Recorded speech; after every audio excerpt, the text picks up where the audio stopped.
What's up, everybody? Jimmy Faluca reporting, solo this time, to follow up a request that was given to me by one of the guys on the TKC page that I'm part of, Travis, I believe it was. Travis, this is your request, so I'm honoring your request.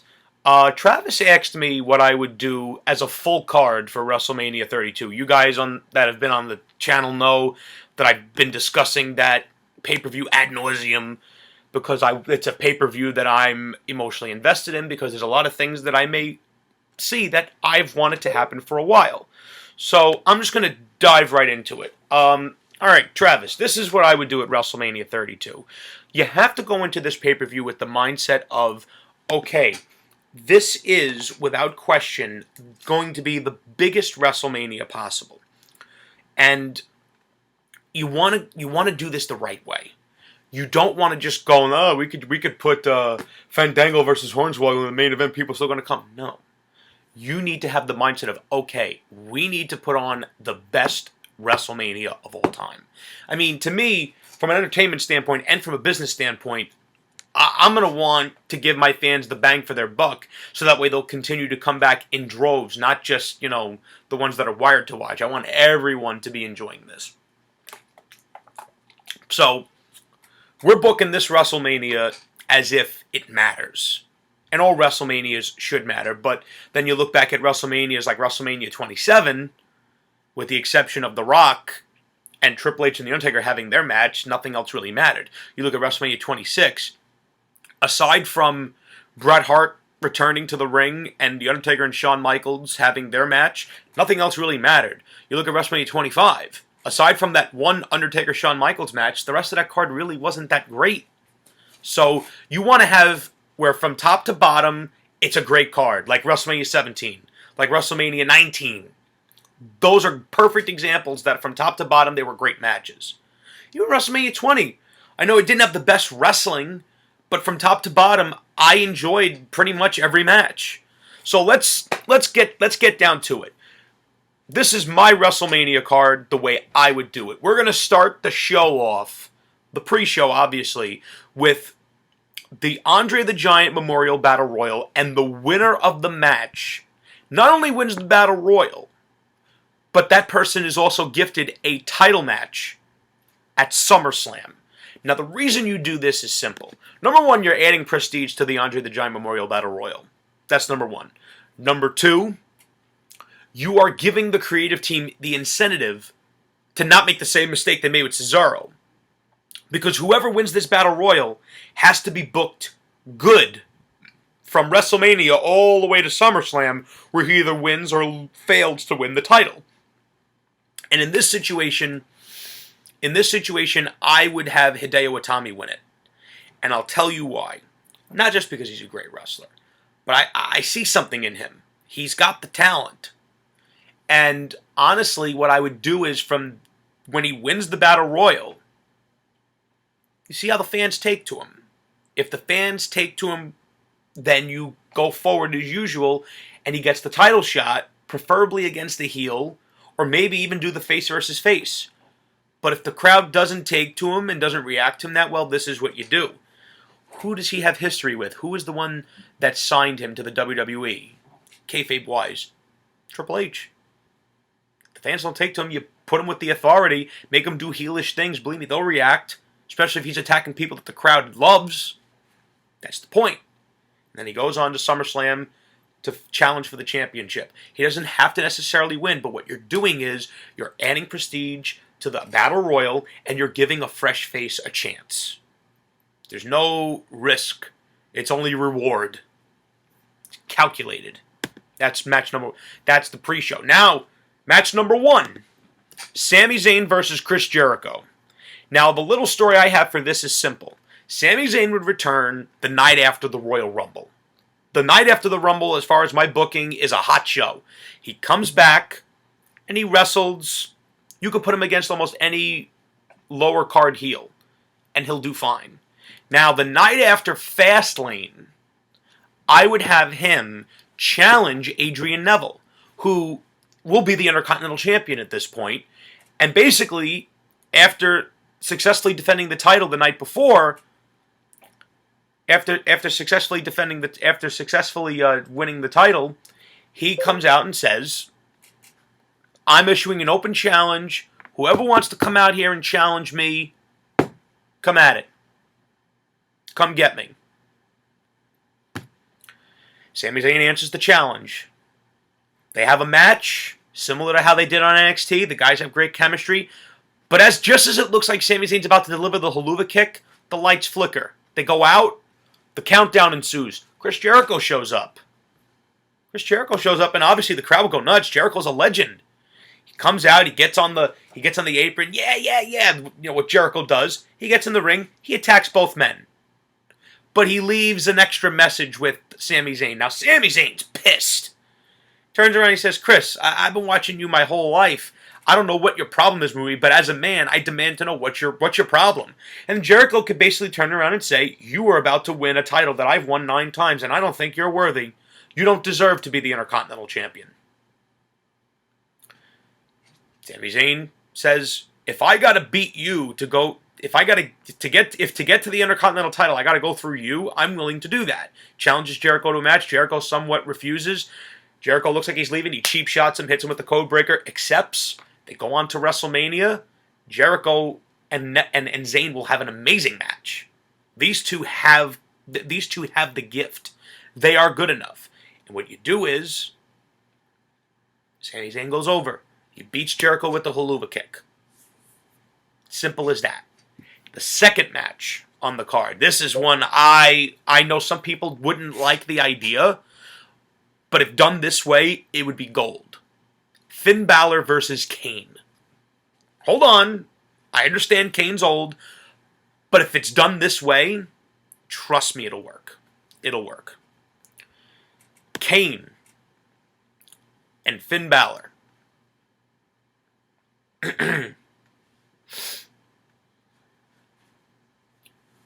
Kane is sent by the Authority to attack Finn Balor. Now, the reason he would attack Finn Balor is this. Finn Balor would debut on Monday Night Raw, the first Monday Night Raw of January, and the Authority tries to make an overture towards him. Triple H basically says, "Listen, I gave you your start in NXT. I want you to come work for me.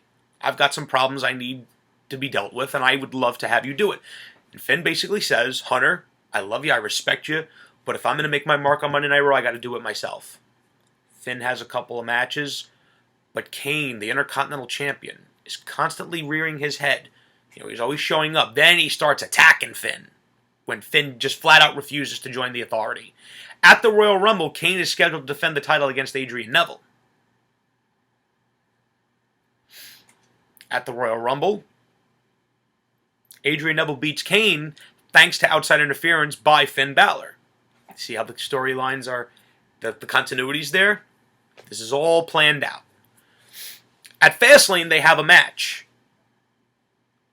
And Kane goes psychopath on Finn. You know, because Kane doesn't, you know, at first Kane's music hits and he doesn't show up, and Finn's waiting for him, but what happens? The lights go out, the hellfire and brimstone. It's Demon Kane. It's Kane with the mask, with the leather mask, and then with the steel mask that goes over it.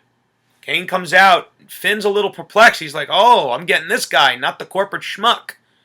They have a match. It goes to a no contest because Kane's tossing weapons into the ring. Finn's hitting him with the chair, trying to fight back. You know, he's got to fight for his life. And then Kane tombstones him on the steps, and that's how it ends for that night. And then Finn he barges into Triple H's office 2 weeks after Fastlane and demands a match with Kane at WrestleMania. Triple H more than happy to give him that match because he knows that Kane will crush him. But the week before WrestleMania, Finn promises Kane, he says, "Kane, you've faced a lot of dark creatures in your life, but you're about to face a creature you've never faced before. And I promise you the demon will swallow you whole." And at WrestleMania, in full demon gear, Finn Balor has a WrestleMania-type entrance with his body paint, the effects and everything, and Finn Balor beats and retires Kane. And the reason you do this is You're giving Kane his last hurrah. The guy's got to retire. He can't be around forever. Finn Balor has the torch passed to him. He's the new demon of the WWE. And now, because Finn Balor is going to be successful, but Kane will always be able to say, I gave Finn Balor his first big victory on the main stage of Monday Night Raw WWE. Makes all the sense in the world. The old demon passes the torch to the new demon. And I don't give a shit about Kane's age. The guy still works a full-time schedule. The guy still, he still moves around well for a guy his size. Why the hell not? I think that would make perfect sense. Next match on the card. This is a good one. We have Cesaro, the United States Champion, versus Adrian Neville, the Intercontinental Champion. This is how my story plays out. Cesaro faces John Cena at Survivor Series. Because John Cena, in my world, would still be the United States Champion. I would have the match at SummerSlam end in a fucked finish, so when neither guy loses their title. I don't think Cena necessarily has to lose the United States Championship at this point. Because if he wasn't going to lose it to Kevin Owens, the only other person I would want him to lose it to is Cesaro. Because I think Cesaro would benefit. And that's the whole point. Whoever Cena loses the U.S. title to, it should be to someone that will benefit from it. Not someone that's just going to get the title, and they're just going to get the same old booking that the U.S. title got before Cena got his grubby hands on it. Cena would lose the U.S. title clean to Cesaro. Cesaro would defend the fuck out of that United States Championship. If I could have sworn I said Intercontinental, it should be United States. And as I said, Adrian Neville wins the Intercontinental title from Kane at the Royal Rumble. Now, every week, from January on, after they both have the belts, every time one of them has a match, they run into each other in the back. They run into each other. Constantly. And then the night after Fastlane, the two have a segment in the ring.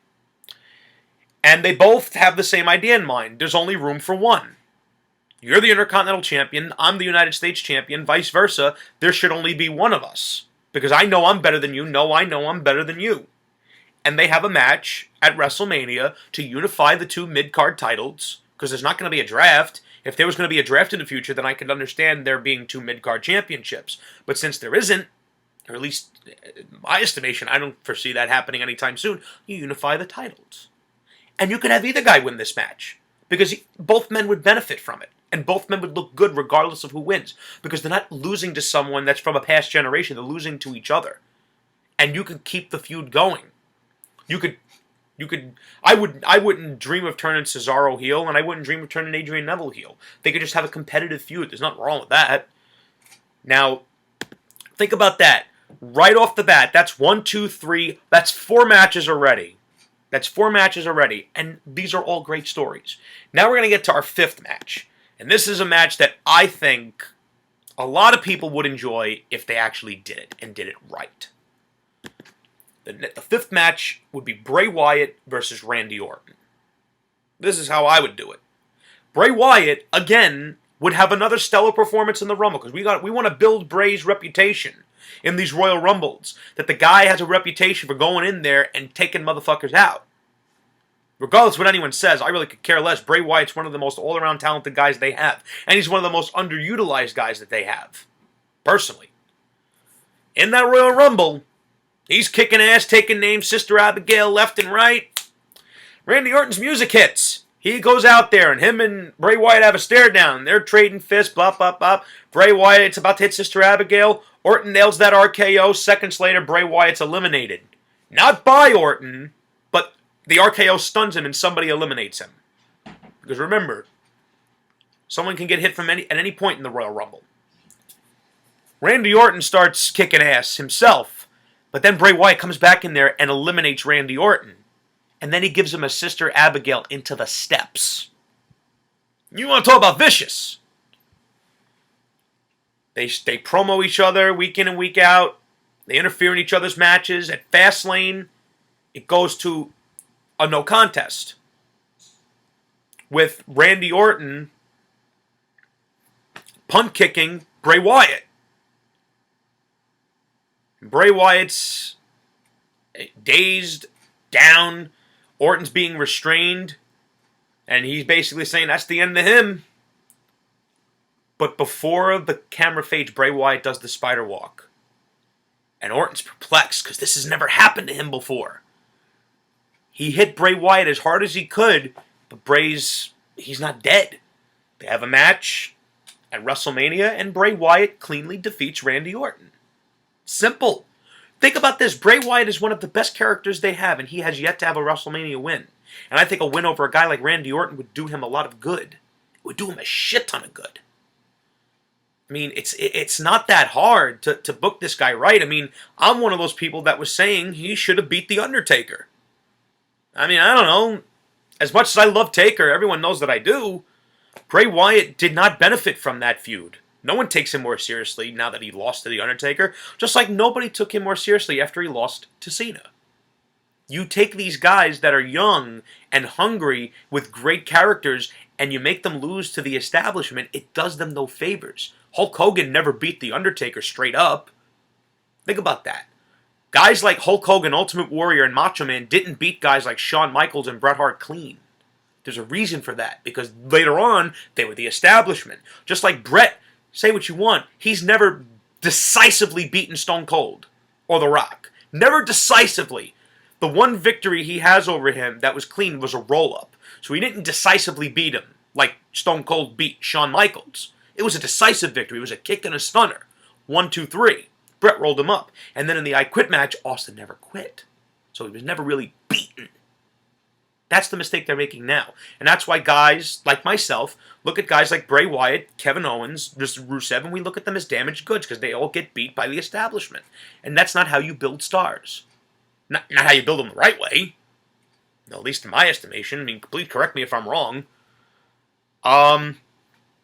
The next match that I have here, let me see, 1, 2, 3, 4. We're 5 matches in. I'm going to do one more, and then I'll save the last bit for part 2. The next match I have is an exciting match, and I think people would love this. If this is your high spot match. It's a fatal 4-way tag team title, tables, ladders, and chairs.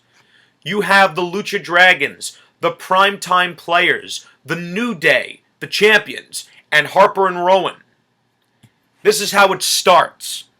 At Fastlane, there's a 4-on-4 match. Primetime Players and the Lucha Dragons team up to take on Harper and Rowan and the New Day, with Xavier Woods on the outside.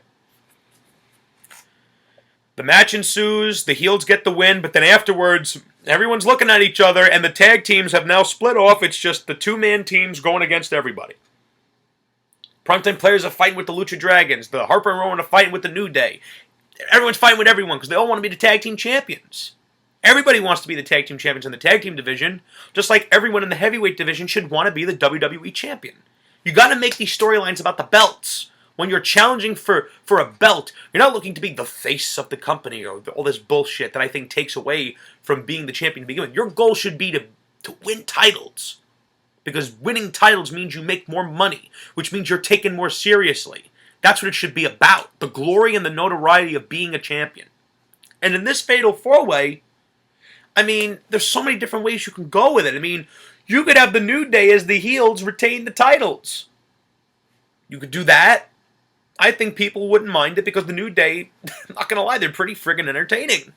But then there's that other part of me that wants to see the Lucha Dragons get taken seriously and win those belts. But then there's this other part of me that wants to see Harper and Rowan finally get that recognition of the tag team that they deserve. Because I think that they're good. They're not great, but they're good. And I think with time, they can improve. I mean, Titus O'Neil and Darren Young, I never took them seriously, but they're actually not doing bad. I mean, I personally prefer Titus on commentary. I mean, just the fact that he insults JBL, I mean, I love that. Anyone insulting JBL, I enjoy, because that guy sucks as a commentator. Back in the day, he was gold, but now it's just bad. But, ladies and gentlemen, that's going to do it for part 1, and I will be right back with part 2 for the final half of the WrestleMania card.